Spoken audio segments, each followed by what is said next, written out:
The history of Wanderers really starts in Trinity College in Dublin. And Trinity was formed in 1854. But in 1869, a number of ex-Trinity players decided it was time to form another club. And Wanderers was formed out of Trinity. It's one of the oldest clubs in Ireland, dating back to 1870. So we just recently celebrated our 150th. And I think, like any club with that sort of history behind it, our community stretches wide and far and is not confined to our location.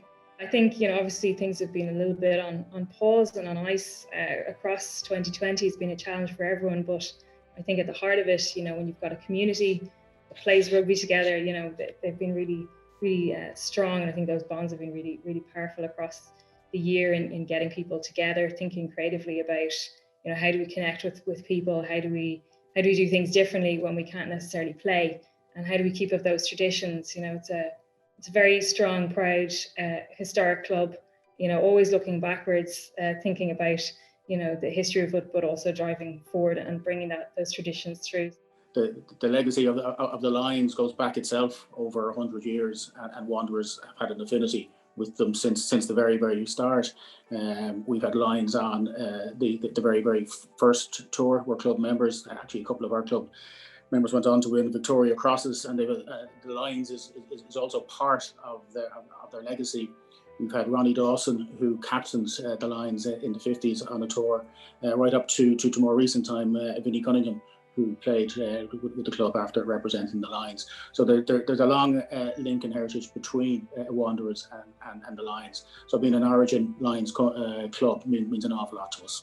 It's really important for Wanderers to be a Lions Origins club, because really it's the history that we're continually being inspired by. And I think there's never a social event or an annual event that goes by where the Lions aren't mentioned, and it's really part of the proud history of the club. I think whether you've grown up watching rugby, sitting in front of the TV as much as possible and watching the Lions tours and, having those kind of early memories, or whether you've come to rugby later and you're getting up to speed with just what the Lions means. I mean, if we were in the club now, we'd be, we could look around and look at the history on the walls. We could look at those, those people who played for the Lions, and I suppose just being so proud of that, and for people coming into the club, they really understand just how historic the club is, how important that history is to the club, and how that's really driven so much development and progress and thinking as well.